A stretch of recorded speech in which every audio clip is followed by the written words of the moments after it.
Uttarakhand bulletin में आप सभी का स्वागत है। मैं हूं आपके साथ निशा शर्मा। ये उत्तराखंड की तमाम खबरों पर एक नजर डालते हैं। सबसे पहली खबर नैनीताल से। सरोवर नगरी नैनीताल समेत जिले में हाई स्कूल और इंटरमीडिएट परीक्षाओं के मद्देनजर जिलाधिकारी ललित मोहन रयाल ने परीक्षार्थी और अभिभावकों से संयम, धैर्य और सकारात्मक दृष्टिकोण बनाए रखने की यहाँ पर अपील की। उन्होंने छात्रों को पढ़ाई दोहराने और हड़बड़ी से बचने की सलाह दी। परीक्षा को ज्ञान और अभ्यास की परख बताते हुए जिलाधिकारी ने कहा कि ये किसी छात्र के व्यक्तित्व या भविष्य का अंतिम निर्णय नहीं है। अभिभावकों से अनुरोध किया गया कि वे बच्चों पर दबाव न डालें बल्कि विश्वास और सहारा दें। ललित मोहन रयाल ने संयम, आत्मविश्वास और सकारात्मक सोच को दीर्घकालीन सफलता की आधारशिला बताया।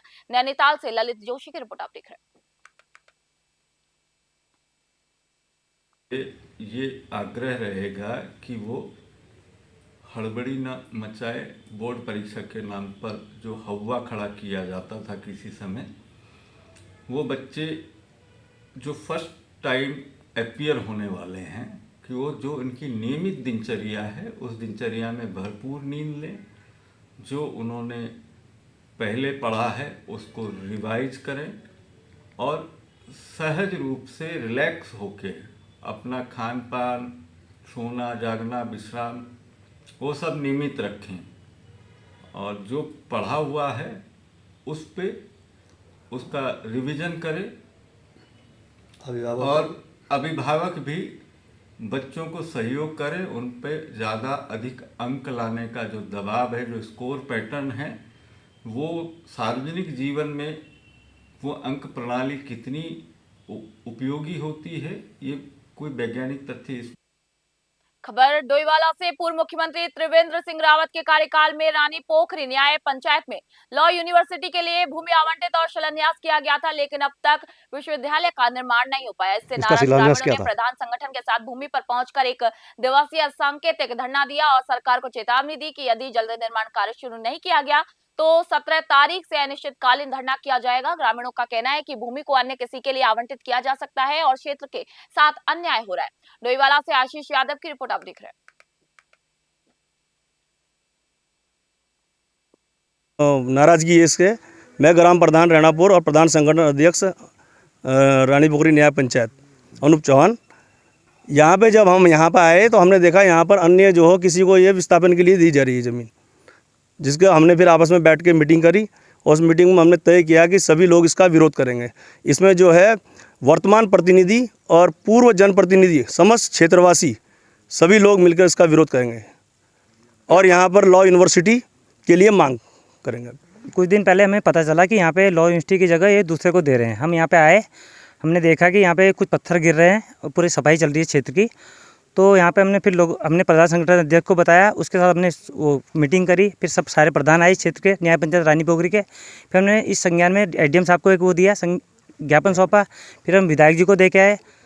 कल हमें सांसद जी मिले और हमारे पूरा क्षेत्रवासी इसी विरोध में है कि यहाँ आप विस्थापित हो गए या किसी अन्य को कार्य को ना देकर आप इसमें लॉ यूनिवर्सिटी ही बसाएं बस।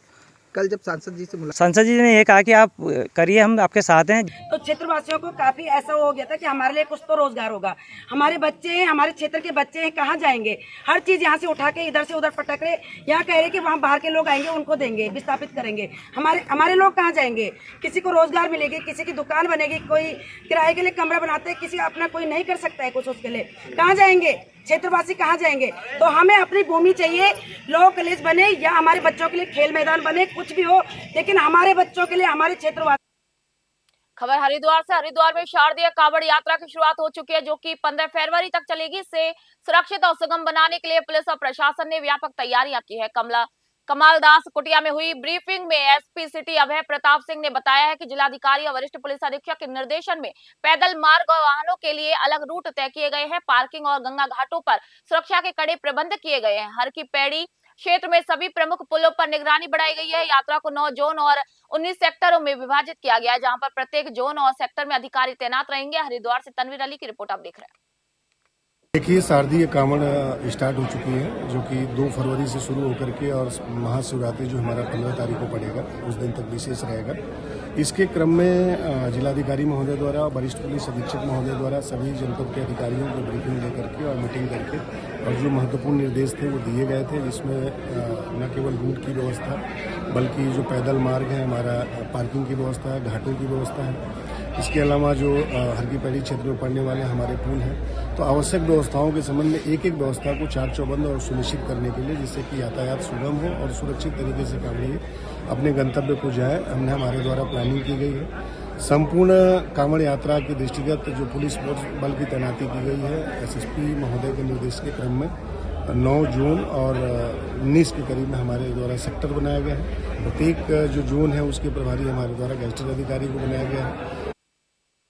खबर डोईवाला से। डोईवाला ब्लॉक सभागार में परवादून जिला कांग्रेस कमेटी के कार्यकर्ताओं की महत्वपूर्ण बैठक हुई। बैठक में पूर्व कैबिनेट मंत्री और कांग्रेस चुनाव अभियान समिति के अध्यक्ष प्रीतम सिंह ने शिरकत कर कार्यकर्ताओं में जोश भर दिया।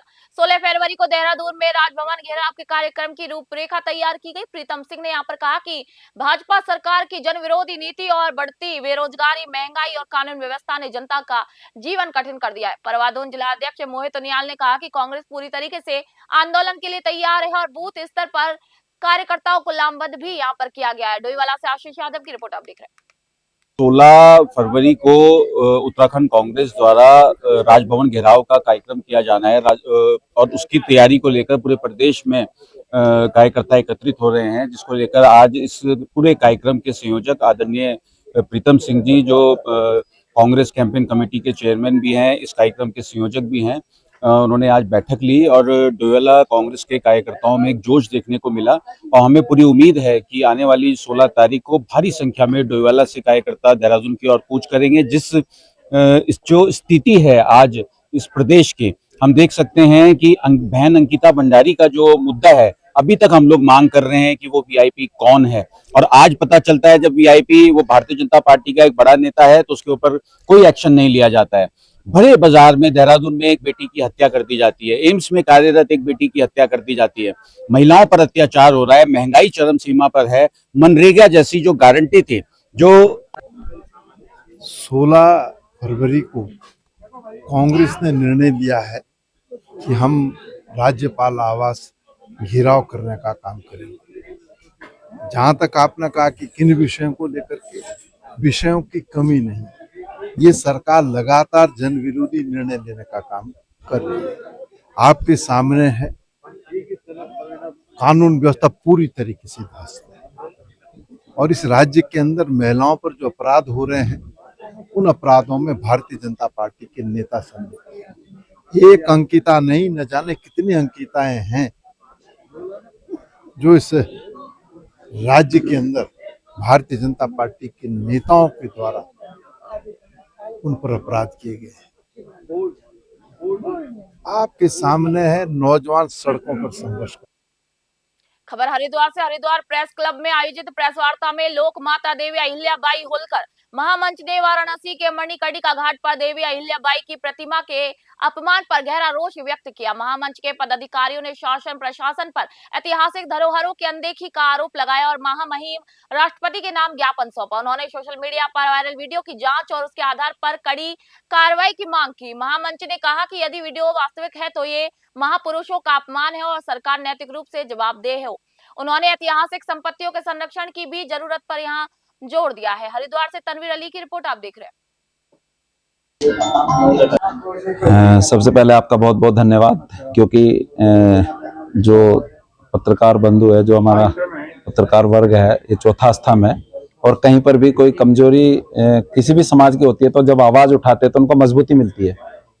और जो है इसमें फिर आज हमने जो लोक माता अहिल्याबाई होलकर महामंच के बैनर पे जो आज कार्यक्रम किया है, ये संदेश देने के लिए और एक ज्ञापन भी दिया महामहिम राष्ट्रपति जी को कि जो लोक माता अहिल्याबाई महामंच के अहिल्याबाई होलकर जी की जो संपत्तियां हैं पूरे भारतवर्ष में लगभग 11,000 संपत्तियां हैं, उनको सुरक्षित रखने के लिए, उनके नाम को सुरक्षित रखने के लिए, और जिस प्रकार अब से पहले खुर्द-बुर्द हुए, चाहे हरिद्वार के खासगी ट्रस्ट में कुशावर्त घाट की बात लो, चाहे बनारस में काशी घाट पर मणिकर्णिका घाट की बात करें, मूर्तियों को जिस प्रकार तोड़ा गया है, एक महापुरुष का जो अपमान है, वो मैं समझता हूँ भारतवर्ष की ये संस्कार व परंपरा नहीं है।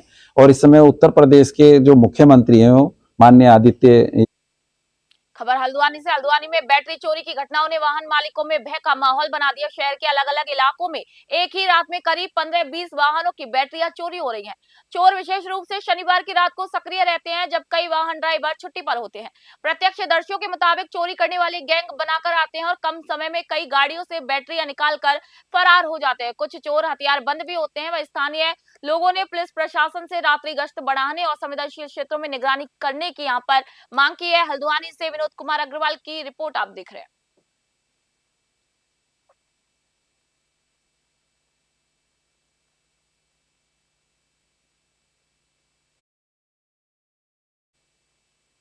उत्तराखंड की तमाम खबरों में फिलहाल इतना ही। देश दुनिया खबरों के लिए जुड़े रहिए न्यूज़ 21 के साथ। मैं निशात शर्मा फिलहाल आप सभी से इजाजत चाहती हूँ।